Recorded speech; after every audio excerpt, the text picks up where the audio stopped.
তৃণমূলে কি আরো বড় ভাঙনের ইঙ্গিত? একের পর এক শীর্ষ নেতার মমতা ব্যানার্জির সঙ্গ ছাড়ার পর এবার সামনে এলো আরো একটি বড় নাম। ফিরহাদ হাকিম, অরূপ বিশ্বাসের পর এবার মমতার সঙ্গ ছাড়ার সিদ্ধান্ত চন্দ্রিমা ভট্টাচার্যর।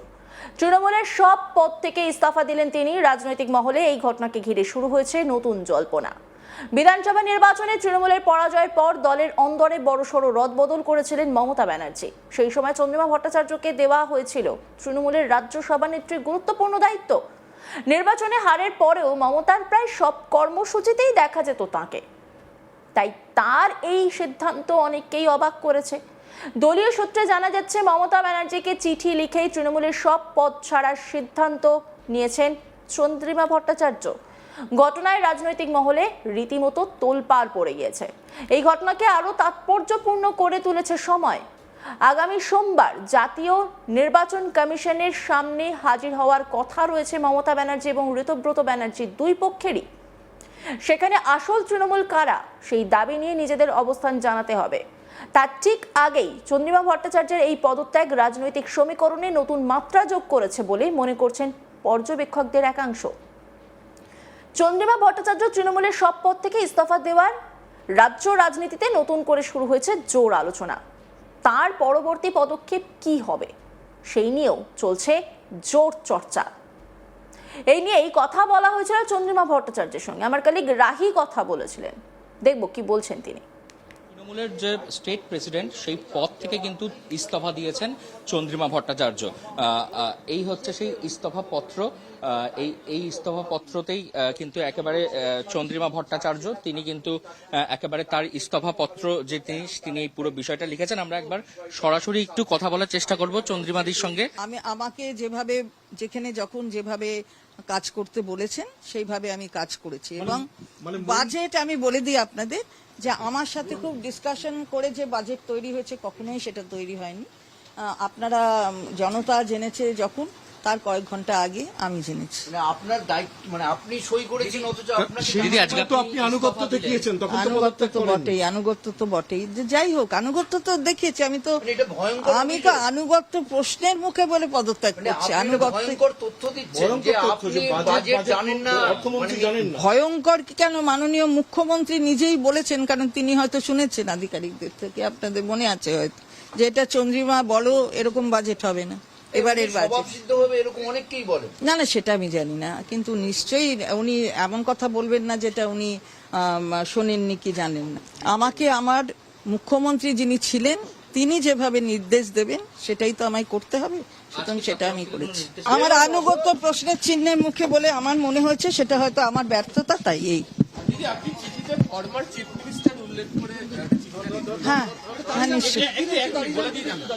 হ্যাঁ, তো ফরমার চিফ মিনিস্টারই তো বলবো, তাই উল্লেখ করেছি। আপনি দিদি অনেক পুরনো দিনের সৈনিক, একাধিক দায়িত্ব সামলেছেন মমতা বন্দ্যোপাধ্যায়ের টিমের হয়ে, মানে আজকে এই পরিস্থিতিতে কেন আসতে হলো? বললাম তো আনুগত্য প্রশ্নের চিহ্নের মুখে থাকলে আর তারপরে বিশ্বাসযোগ্যতা প্রশ্ন চিহ্নের মুখে থাকলে আর কিছু বাঁচে না। আপনি কি অন্য কোনো সিদ্ধান্ত নেবেন, মানে অন্য কোনো শিবির বা শিবিরে? কালের যাত্রায় সবাইকে পা মেলাতে হয়, আমাকেও মেলাতে হয়। Are you going to rebel camp? Are you going to join the rebel camp?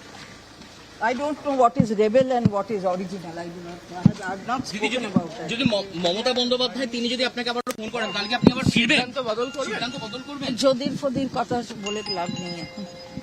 Chandrima Bhattacharya তিনি কিন্তু একেবারে জানালেন যে তার অভিমানের কথা, যেখানে দাঁড়িয়ে তার আনুগত্য নিয়ে প্রশ্ন উঠেছে এবং তারপরেই কিন্তু তিনি সেই ইস্তফাপত্র তিনি পাঠিয়ে দিয়েছেন ইতিমধ্যেই, সেটা কিন্তু তিনি জানাচ্ছেন।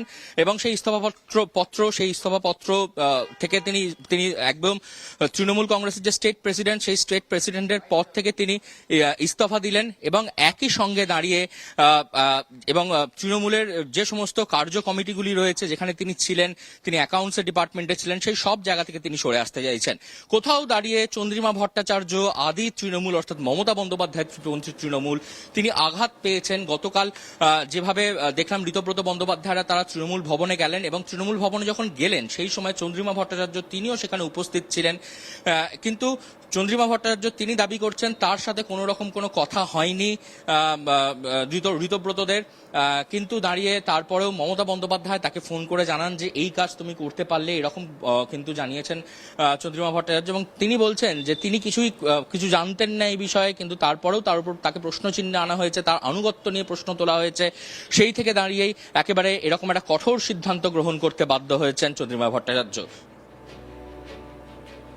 তৃণমূলে আরো বড়সড় ভাঙন। তৃণমূল বলতে কালীঘাটের তৃণমূলের কথাই বলা হচ্ছে, কারণ চন্দ্রিমা ভট্টাচার্য বলেছেন মমতা বন্দ্যোপাধ্যায়ের সমস্ত সঙ্গ তিনি ছেড়ে দিয়েছেন, তিনি খানিকটা অভিমানী, সেই প্রসঙ্গও কিন্তু সামনে এসেছে।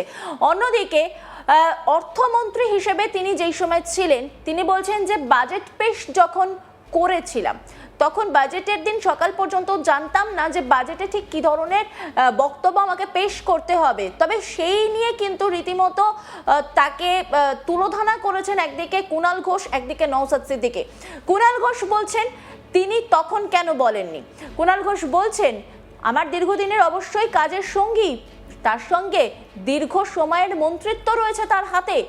যতদিন মুখ্যমন্ত্রী মমতা বন্দ্যোপাধ্যায় ছিলেন, যতদিন মন্ত্রী হিসেবে ছিলেন চন্দ্রিমা ভট্টাচার্য, ততদিন তার কোনো অভিমান হয়নি, আজকে অভিমান হচ্ছে। কুণাল ঘোষ কি বলেছেন শুনবো। আরে এক্ষুনি কিছু বলার নেই, কারো কারো মনে হয় মানে রাজ্য সভাপতি এক মাসও হননি, দীর্ঘদিনের সাথী ছিলেন এবং দীর্ঘতম ওনার মন্ত্রিত্বের তালিকাটাও দীর্ঘতম ছিল, উনি তখন অভিমান হয়নি। উনি তো বলছেন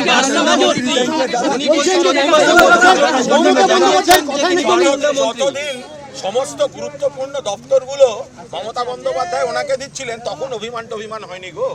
শুধু কুণাল ঘোষ নয়, পাশাপাশি নওশাদ সিদ্দিকী তিনিও কিন্তু বড় মন্তব্য করেছেন। নওশাদ সিদ্দিকী তিনি বলছেন যে আমি তৃণমূলের বড় সমালোচক, আমি মমতা বন্দ্যোপাধ্যায়কে একদমই পছন্দ করি না, কিন্তু মমতা বন্দ্যোপাধ্যায় যেই সময় দাঁড়িয়ে চন্দ্রিমা ভট্টাচার্যকে অর্থমন্ত্রীর পদ দিয়েছিলেন সেটা নিয়ে কিন্তু কথা বলতেই হচ্ছে।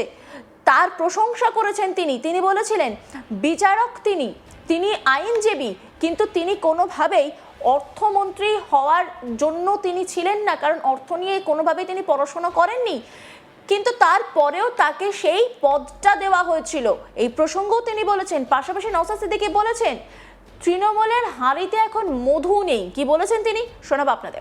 মমতা ব্যানার্জি তৃণমূলে হাঁড়িতে মধু ছিল, তা ওখানে বসেছিল।